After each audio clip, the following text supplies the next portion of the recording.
Okay, so today we're talking about a really hopeful idea, starting over. But we're going to look at it from two completely different angles. One is all about gentle, positive self-improvement, and the other is about something much, much darker.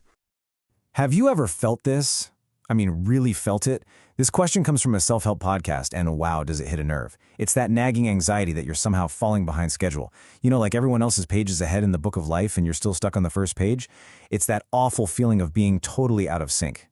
But here's the thing. That feeling, that anxiety about being late, it's a luxury. It really is. Because for some people, the clock doesn't just feel like it's running slow. It stops.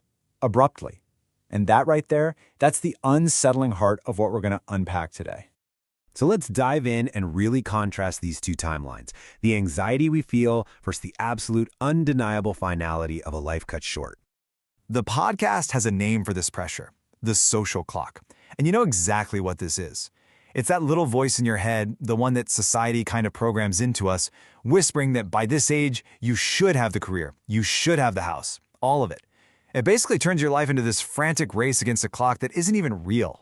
And the advice you get is, really comforting. You're on your own clock. It's a great reminder to focus on your own path, right? But what happens when somebody else's clock just smashes right into yours? Well, this was the timeline for Reagan Tokes. This was not her clock. In just a little over an hour, her entire future was just gone. See, these aren't vague feelings of anxiety. These are the cold, hard, documented final moments of her life. And this is what was stolen. Reagan wasn't worried about being late. She was right on time. She was building this amazing future for herself. Her story completely reframes how we should think about time. It's not a race we need to win. It's an incredible, immense privilege just to have it at all. So this brings us to the incredible weight of our choices. We're going to compare those little choices we're told to make to better ourselves with the huge, catastrophic choices that someone else can make. So the self-help world is all about these micro actions. They're these tiny, totally doable steps that are supposed to, over time, gently push your life in a better direction. The whole idea is that these small, good choices add up. But while one person is focusing on drinking an extra glass of water, this is the chillingly small price that was put on a human life, $60. That's how much Reagan Tokes was forced to take out of an ATM before her life was taken. And when you put these two worlds side by side, it is just staggering. On one side, you have this gentle philosophy of taking one small step to improve yourself. And on the other, you have this horrifying series of choices that lead to complete and utter destruction. It's the power to build a life versus the power to end one. Which leads us to another powerful contrast, the feeling that you're stuck in a rut versus the terrifying physical reality of actually being trapped. You know, the podcast uses this word stagnant to describe feeling stuck. It's like a pond of still water. There's no movement, no flow.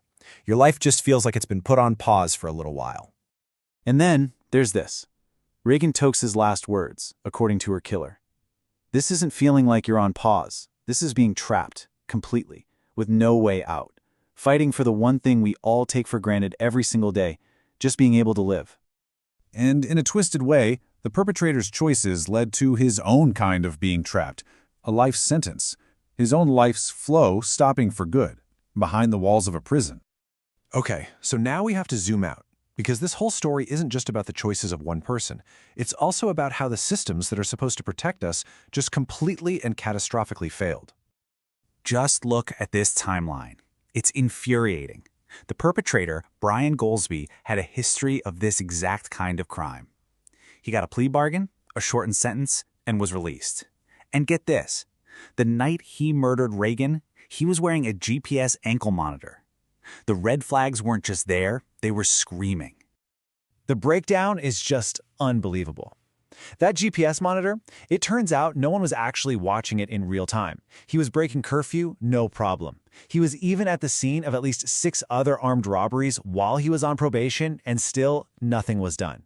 The system had all the information, but it completely failed to connect the dots. Now, this tragedy did lead to change. The Reagan Tokes Act was passed to fix these exact problems, but it's a reform that came too late. It's a change that was written because a preventable tragedy was, in fact, not prevented. So after all of that, where does this leave us? Let's go all the way back to that simple phrase from the podcast we started with and see how it lands now. Remember this? In its original context, it's just a nice, light, motivational saying. It's about feeling empowered to take control, to make your next move.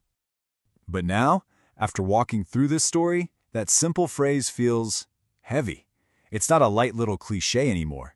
It's this profound, powerful statement about what an incredible privilege it is to even have a court to play on, to have a turn at all. So I'll leave you with this question.